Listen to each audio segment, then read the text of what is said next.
जय श्री कृष्ण फ्रेंड्स। आज बनावशु अलग रीतना खाटा तीखा मीठा सुपर फ्लेवरफुल पोहा। सो बनावવાનું શરૂ કરીએ।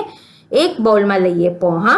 હવે પોહાને આપણે બરાબર ધોઈ કાઢીએ। જે રીતે બટાકા પોहा બનાવીએ ત્યારે ધોઈએ છે એ રીતે ધોવાના છે અને ચારણીમાં કાઢીને આ રીતે પાણી નીતારી દેવાનું છે। નીચે મેં બાઉલ મૂક્યો છે એટલે બધું પાણી આ રીતે નીતરી જાય। હવે આને આમ રહેવા દઈએ ને એક બાઉલમાં લઈએ ગ્રેટેડ કાકડી લઈશું। અને ફ્રેન્ડ્સ તમે છીણી વાપરો ત્યારે મોટી છીણી વાપરજો। જે રીતે આપણે દૂધીના મૂઠિયા વખતે મોટી છીણી વાપરીએ છીએ એ જ છીણી। સેમ વે લઈએ છીએ ગ્રેટેડ તાજું નારિયેળ। ચારણીમાં પલાળેલા પોहा રાખ્યા છે એ પોहा અંદર એડ કરી લઈએ ને બહુ બધી કોથમીર લેજો। હવે આને આપણે હળવે હાથે બરાબર મિક્સ કરી લઈએ અને પાણી આમાં જે કાકડીનું હશે એનાથી પણ પોहा સરસ સોફ્ટ થઈ જશે અને પાણી એબ્ઝોર્બ થઈ જશે। હવે એક પેનમાં લઈએ ઓઇલ। ઓઇલ થોડું વધારે લેજો કેમ કે સીંગ શેકવી છે। હવે લઈએ સીંગ અને આને લો ટુ મીડિયમ ફ્લેમ પર શેકશું। હાઈ ફ્લેમ નહીં કરતા, નહીં તો અંદરથી કાચી રહી જશે ને ઉપર કલર ચેન્જ થઈ જશે। આને હવે આપણે ફક્ત 90% કરીએ છીએ। હવે તમે અહીંયા જોઈ શકો છો 90% શેકાઈ ગઈ છે। હવે લઈશું અંદર રાઈ। રાઈ તતડે એટલે લઈએ છીએ અડદની દાળ। આમાં મેઇન ખૂબી આ વઘારની છે ફ્રેન્ડ્સ। આ વઘારનો સુપર ટેસ્ટ આવશે, આ અલગ રીતના પોहा બનશે।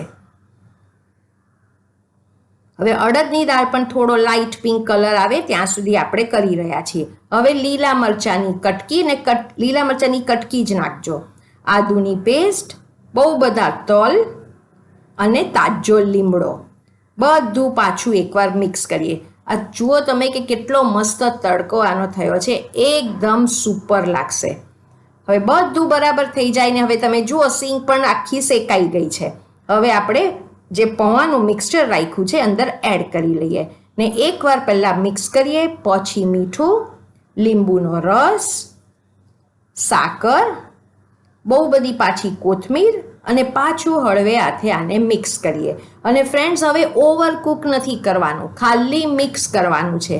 હવે આ તમે આનો લુક જુઓ, સુપર ફ્લેવરફુલ। હવે એકવાર ચાખી લેવાનું અને જો તમને ટેસ્ટ પ્રમાણે કંઈ એડ કરવું હોય તો કરી શકો છો। તીખું, મીઠું, ખાટું, ચટપટું, આ તમે પોहा ઠંડા ગરમ બેઉ ટાઈપના તમને ખાવા ગમશે। હવે ગાર્નિશ કરો કોથમીર, પાછું ગ્રેટેડ કોકોનટ અને દાડમના દાણા, જેનાથી મસ્ત ખાટો મીઠો પાછો ક્રંચ આવશે। મસ્ટ ટ્રાય રેસીપી છે, એકવાર તો જરૂર ટ્રાય કરજો। સો તમે પણ બનાવો। Thank you for watching.